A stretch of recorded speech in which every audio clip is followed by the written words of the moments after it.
Algunos que se han beneficiado por la costumbre de recorrer el kilómetro extra.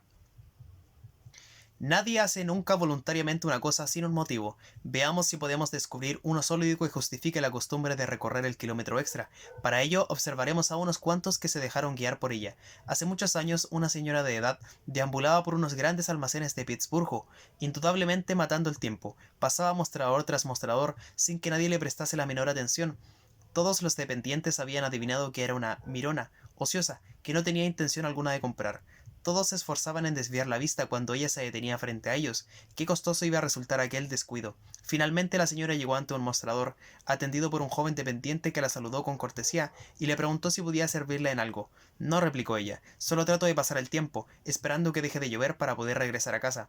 Muy bien, señora, dijo el joven con una sonrisa, me permito ofrecerle una silla, y se la trajo sin esperar la respuesta de la dama. Después de que la lluvia escampó, el joven tomó a la anciana por el brazo, la escoltó hasta la calle y la dijo adiós. Al marcharse, ella pidió su tarjeta. Varios meses más tarde, el propietario del establecimiento recibió una carta en la que le pedía que enviase a aquel joven a Escocia para hacerse cargo de un pedido de mobiliario para una casa. El propietario del establecimiento contestó diciendo que lo sentía, pero que el joven no trabajaba ya en el departamento de muebles de la empresa. Sin embargo, indicaba que le complacería enviar a un hombre experimentado para que se encargase de la tarea. La respuesta fue que no debía ir otro sino precisamente aquel joven. Las cartas estaban firmadas por Andrew Carnegie, y la casa que quería amueblar era el castillo Esquivo, en Escocia. La anciana señora era la madre del señor Carnegie. El joven fue enviado a Escocia.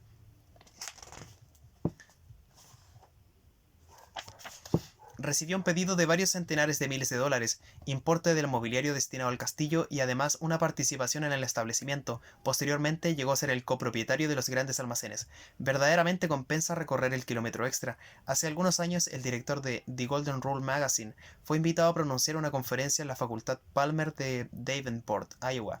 Aceptó la invitación sobre la base de su tarifa acostumbrada, que eran $100 y gastos de viaje. Mientras el director estaba en la facultad, reunió material suficiente para publicar diversas crónicas en su revista. Después de pronunciada su conferencia y lista ya para regresar a Chicago, se le indicó que presentase su cuenta de gastos y acto seguido recibiría el cheque correspondiente. Se negó a aceptar dinero alguno por su conferencia o por sus gastos, explicando que ya había sido pagado adecuadamente con el material que había reunido para su revista. Tomó el tren de vuelta a Chicago satisfecho de lo bien pagado que le había resultado el viaje. A la semana siguiente empezaron a llegar de Davenport muchas peticiones de suscripción a su revista. Al final de los 7 días había recibido más de $6,000 al contado en suscripciones. Siguió luego una carta al Dr. Palmer, en la que explicaba que todas procedían de estudiantes, a los cuales les había contado la negativa del director a aceptar el dinero convenido, a pesar de habérselo ganado. Durante los 2 años siguientes, los estudiantes y los graduados de la Facultad Palmer enviaron más de $50,000 en suscripciones a The Golden Rule Magazine. El hecho era tan impresionante que fue descrito en una revista que circulaba por todo el mundo de habla inglesa, y más suscripciones llegaron de países muy diferentes. Así, al ofrecer $100 de servicio sin cobrar nada, el director había puesto en marcha la ley de recompensas crecientes trabajando a su favor y obteniendo una que era 500 veces mayor que su inversión. La costumbre de recorrer el kilómetro extra no es ningún sueño de iluso, paga, y lo hace espléndidamente. Además, nunca olvida, como los toso tipos de inversiones, la costumbre de recorrer el kilómetro extra a menudo rinde dividendos durante toda la vida.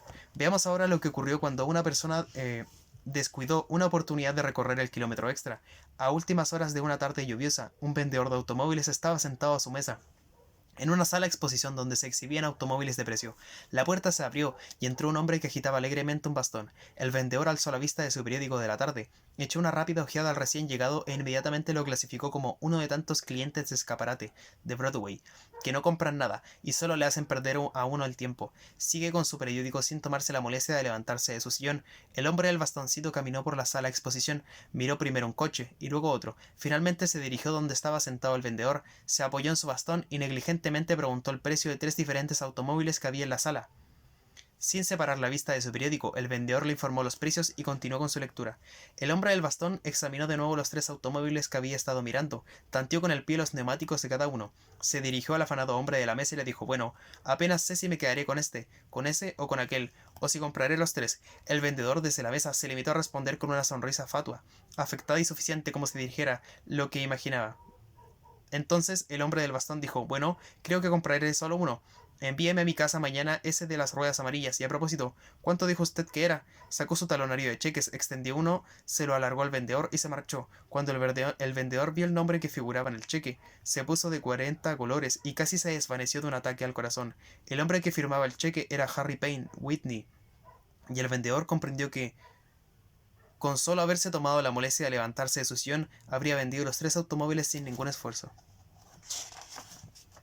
Rehusar hacer el mejor servicio que uno es capaz de efectuar es un negocio costoso. Hecho este que muchos han aprendido demasiado tarde. El derecho a la iniciativa personal no vale mucho para el individuo que es demasiado indiferente o demasiado perezoso para ejercerlo. Mucha gente se halla en esta categoría sin comprender la razón de por qué nunca acumulan riquezas. Hace más de 40 años, un joven vendedor en una ferretería observó que la tienda tenía un montón de restos y piezas disparejas que se estaban quedando anticuados y no se vendían. Como disponía de tiempo, colocó una mesa especial en el centro de la tienda, la cubrió con parte de aquella mercancía que parecía invendible y le puso el precio de ganga de 10 centavos pieza. Con gran asombro por su parte y por la del propietario del establecimiento, aquellos desechos se vendieron como pan bendito. De esta experiencia nació el gran sistema de la cadena de almacenes F.W. Woolworth de 5 y 10 centavos. El joven que dio con la idea recorriendo el kilómetro extra fue Frank Woolworth, y le rindió una fortuna calculada en más de 50 millones de dólares. Además, la misma idea hizo ricas a otras varias personas, y aplicaciones de ella son la base de los más provechosos sistemas de venta de Norteamérica. Nadie dijo al joven Woolworth que ejerciese su derecho a la iniciativa personal, nadie le pagó por hacerlo, pero su acción le llevó a recompensas siempre crecientes por sus esfuerzos. Una vez que puso la idea en práctica, esas recompensas crecientes casi corrieron tras él. Hay algo en esta costumbre de hacer más que aquello por lo que se cobra, que trabaja a favor de uno, incluso mientras duerme. Una vez empieza a funcionar, apila riquezas tan rápidamente que parece un arte de magia que, como la lámpara de Aladino, atrae en su ayuda a un ejército de genios cargados con sacos de oro.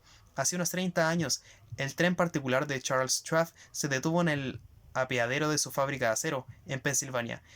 Era una mañana fría y helada. Cuando salió del coche fue recibido por un joven con un bloc de taquigrafía en las manos, el cual explicó apresuradamente que era taquigráfico en la oficina general de la compañía de acero, y que había ido a ver para ver si el señor Schwab necesitaba que le escribiesen alguna carta, que le pusiesen algún telegrama.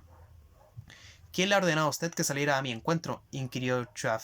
Nadie, replicó el joven. Vi el telegrama que anunciaba su llegada y por eso he venido, esperando poder prestar algún servicio. Piensen en esto. Acudió esperando poder encontrar algo que hacer, sin que le fuese pagado, y acudió por su propia iniciativa, sin que nadie se lo dijera. Schwab le dio cortésmente las gracias por su delicadeza, pero dijo que por el momento no tenía necesidad de ningún taquígrafo. Después de anotar cuidadosamente el nombre del joven, dijo al muchacho que podía regresar a su trabajo. Aquella noche, cuando el vagón particular fue enganchado al tren nocturno para su regreso a Nueva York, transportaba al joven taquígrafo. A requerimientos de Schwab había quedado asignado para prestar servicio en Nueva York, como uno de los ayudantes del magnate del acero. El nombre del muchacho era Williams. Permaneció a servicio de Schwab durante varios años, durante los cuales oportunidades tienen una especial manera de seguir el rastro de la gente, que se esfuerza en recorrer el kilómetro extra, pero que lo hacen muy definidamente. Por fin al joven Williams se le presentó la ocasión que no podía pasar por alto. Lo nombraron presidente y principal accionista de uno de los mayores complejos químicos de Estados Unidos, un empleo que le proporcionó una fortuna muy superior a sus necesidades. Este acontecimiento es una clara prueba de lo que puede suceder y lo que ha estado sucediendo a lo largo de los años con el sistema de vida norteamericano. La costumbre de recorrer el kilómetro extra no limita sus recompensas a los que ganan un sueldo, funciona tanto para un patrón como para un empleado. Cosa testificada agradecidamente por un comerciante al que conocimos muy bien. Se llamaba Arthur Nash. Su negocio consistía en una sastrería que se dedicaba a confeccionar trajes para la venta. Hace algunos años, Nash advirtió que su negocio estaba a un paso de la quiebra. Acontecimientos y circunstancias sobre los cuales parecía no tener ningún control lo habían llevado al borde de la bancarrota. Uno de los obstáculos más serios era que sus empleados se habían impregnado de su espíritu de derrotismo y realizaban su trabajo con más lentitud y a disgusto. Su situación se hizo desesperada, había que hacer algo y además había que hacerlo rápidamente si quería continuar con el negocio. Impulsado por una verdadera desesperación, convocó a sus empleados y les dijo lo que pasaba. Mientras hablaba se le ocurrió una idea. Dijo que había leído un artículo en The Golden Rule Magazine, en el cual se narraba cómo su director había recorrido el kilómetro extra al prestar un servicio por el que se negó a aceptar pago alguno, como resultado de que fue voluntariamente recompensado con más de $6,000 de suscripciones a su revista. Acabó por sugerir que si él y todos sus empleados captaban aquel espíritu y empezaban a recorrer el kilómetro extra, podrían salvar el negocio. Les prometió que si querían unirse a él, en un experimento, trataría de sacar a flote la empresa con la condición de que se olvidaran de salarios, de horas de trabajo, que no ahorrasen esfuerzos y todos lo hicieran lo mejor posible, con la esperanza de recibir en el momento oportuno la correspondiente paga por su labor. Si se conseguía que el negocio rindiera, recibirían los sueldos atrasados, además de una prima adecuada. A los empleados les gustó la idea y convinieron en hacer una prueba. Al día siguiente comparecieron todos con sus exiguos ahorros que voluntariamente prestaron a Nash. Todos se dedicaron a su trabajo con un nuevo espíritu, y el negocio empezó a mostrar signos de nueva vida. Muy pronto volvió a estar sobre una base rentable. Luego empezó a prosperar como nunca lo había hecho anteriormente. 10 años más tarde, había enriquecido a Nash. Los empleados gozaban de una prosperidad como no la habían tenido nunca, y todo el mundo era feliz. Arthur Nash se retiró, pero hoy el negocio continúa como uno de los más rentables en la venta de ropa confeccionada en Norteamérica. Los empleados se encargaron de la empresa. Pregunten ustedes a cualquiera de ellos lo que piensan de esta fórmula de recorrer el kilómetro extra y obtendrá la respuesta. Además, hable con cualquiera de los vendedores Nash y observe su espíritu de entusiasmo y su seguridad en sí mismo, porque cuando el estimulante del kilómetro extra entra en la mente de un hombre, éste se convierte en una persona distinta. La visión del mundo se le parece diferente, y él parece diferente porque en realidad lo es. Este es el lugar adecuado para recordarle una cosa importante sobre la costumbre de recorrer el kilómetro extra haciendo más que aquello por lo que a uno le pagan. Es la extraña influencia que ejerce en el hombre que la practica. El mayor beneficio no va a aquellos a quienes se presta el servicio. Va a aquel que lo presta, en forma de una actitud mental cambiada, que le da más influencia sobre otras personas, más seguridad en sí misma, mayor iniciativa, entusiasmo, visión y claridad de propósito. Todas estas son cualidades del logro triunfal. Haga la cosa y tendrá poder, dijo Emerson. Ah, sí, el poder. ¿Qué hará en nuestro mundo un hombre sin poder? Pero ha de ser la clase de poder que atrae a otras personas en lugar de repelerlas. Ha de ser una forma de poder que gana ímpetu por la ley de recompensas crecientes, mediante la cual lo que uno realiza retorna a él grandemente multiplicado.